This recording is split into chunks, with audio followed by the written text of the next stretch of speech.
Jingle bells, Batman smells.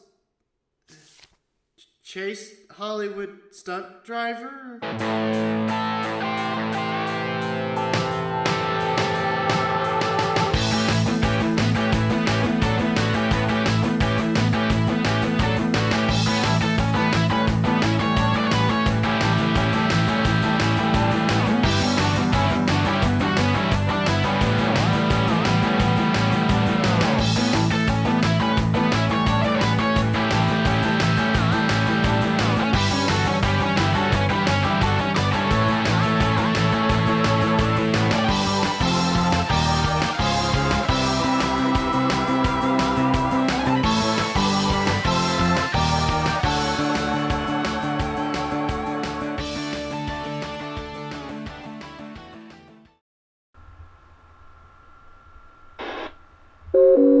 Tactical idiot deployed.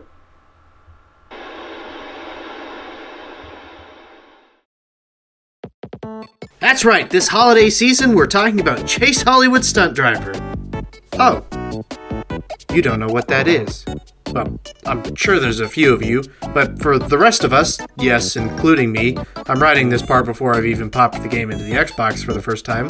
According to Wikipedia, Chase Hollywood Stunt Driver is a 2002 racing game for the Xbox, developed by Imagine Interactive and published by Them Entertainment.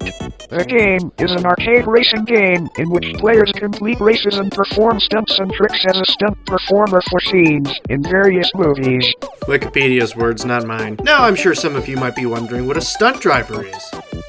Well, I'm not telling you. Chase Hollywood Stunt Driver started development in 1999 and was originally intended for PC and the PS1. It was being developed by an independent team from South Africa, I Imagine Interactive, who struggled to find a publisher for the game. But in 2002, Microsoft showed interest in the game and brought the team into their incubator program, which included giving the team an Xbox dev kit and training on how the thing worked. The game was reworked for the original Xbox, and they managed to secure BAM Entertainment as the publisher, and the game was released in September of 2002.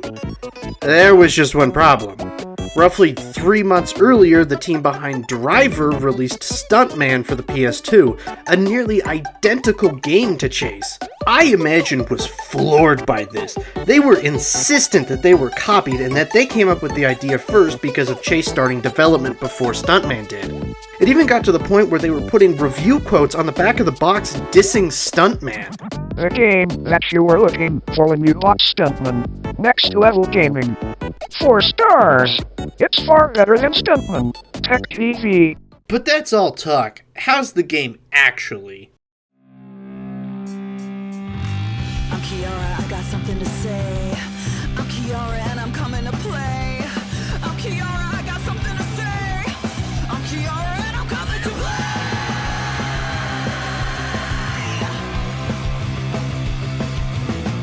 I don't care about the past or any other day. It doesn't matter cause I'm gonna win anyway. They think they got me but I'll show 'em when I join the fray.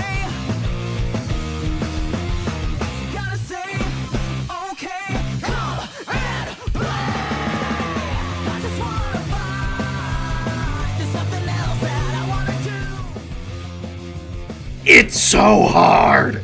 The presentation is on point. Right out of the gate, you were just nailed in the face with Chase. Her tits are out, she's feeling up a car, and then it cuts to gameplay with explosions and cars doing sick flips, all while Nothing on My Back by Sum 41 blares in the background, which I sadly can't play because if I do, YouTube will cut my balls off. But if I was a teenager in 2002, my hormones would have peaked. This is 2000's angst at some of its finest right here.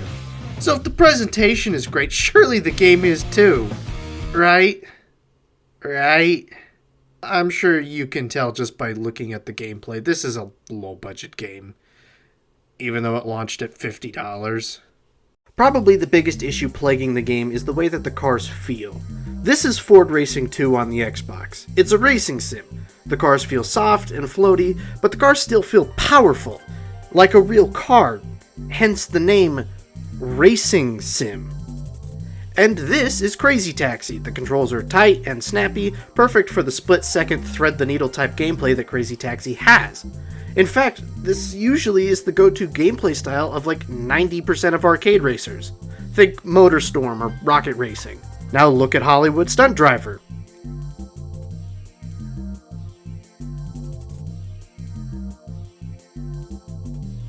These physics are rough. They're dumb and stupid and lead to a lot of situations like this happening.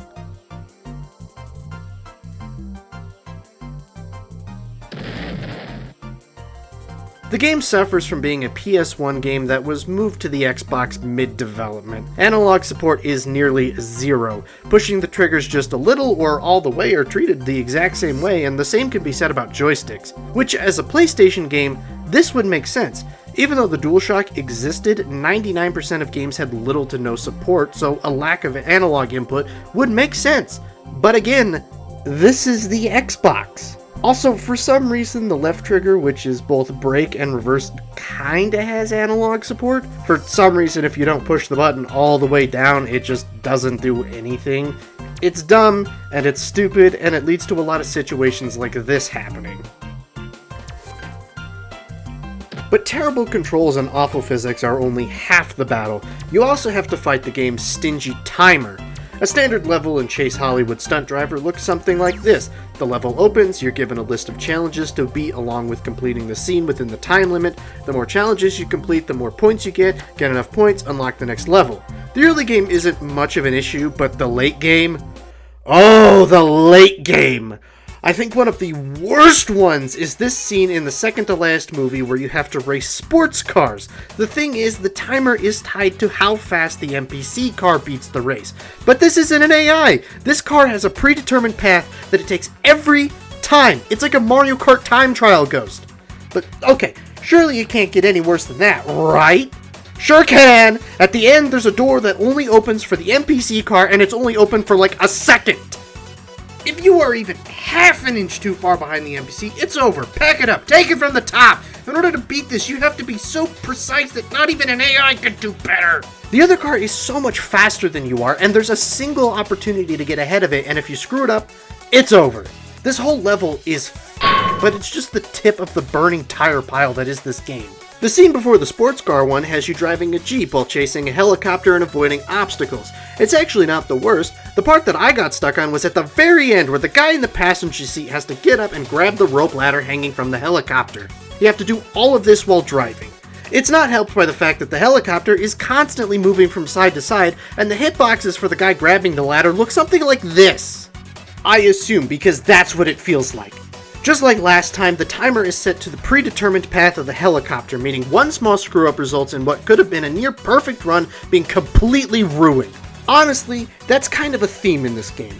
Most of the time when you aren't being forced to bend to the will of an inanimate, predetermined thing, the levels are kinda generous with time and are pretty doable, assuming you can wrap your brain around the awful physics and the extreme trial and error learning in each level.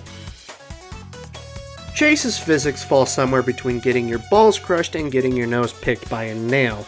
There are a few key moments in Chase that just really drive home how effed the physics are. First, there's that sports car racing scene from earlier. Not all cars are this atrocious when it comes to turning, but they get up there.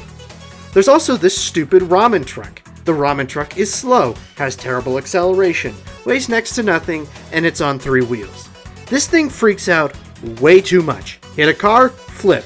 A piece of a bench that you hit 4 seconds ago that went flying? Flip. A rocket from the attack helicopter that's chasing you in the scene? Actually, weirdly enough, it's not that bad. Air? You guessed it. Flip. None of this is helped by the traffic in this scene, which, guess what, is random. Yes, RNG. A game with trial and error elements has RNG.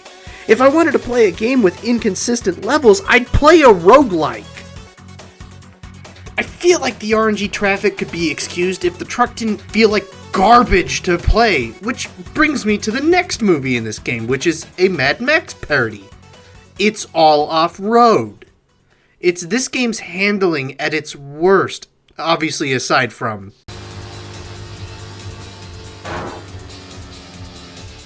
Here's Ford Racing 2 again. Here's MotorStorm. Notice how the cars aren't going bananas like in Chase. I could honestly keep going, but I am way past sounding like a broken record. And you know what the sad part is? Chase starts off really strong with its first levels.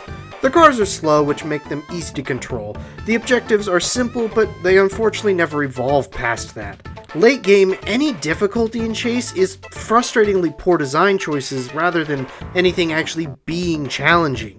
It's a good thing the objectives can be cleared in multiple runs rather than having to all be done in one run, because if that was the case, I probably wouldn't be here. I mean, the official Xbox magazine gave this game a 4.1 out of 10, but I really don't want to end on a negative note, so I want to talk about one thing that I genuinely enjoyed about Chase Hollywood Stunt Driver, and that was the 2 bike levels. Wow, these are good. They feel like the most fleshed out part of Chase, weirdly enough. The physics are still wonky, and there are plenty of issues with them just like the rest of the game, but everything just clicks together so much better. And the different handling on the bikes compared to the cars helps with repetition some. It's just a shame that there are only 2 of these. At the end of the day, Chase Hollywood Stunt Driver, it's a game. It roped me in with that stellar opening cutscene and opening levels, but it doesn't take long for everything to fall apart. Unless you get off to self-induced mental torture, I can't recommend anyone go out and play Chase. I spent real-world money on this game, so take this as my warning to not make the same mistake as me. Go buy Stuntman on PS2 instead. Now, if you'll excuse me, I'm off to therapy to recover from the mental scarring this game left on me.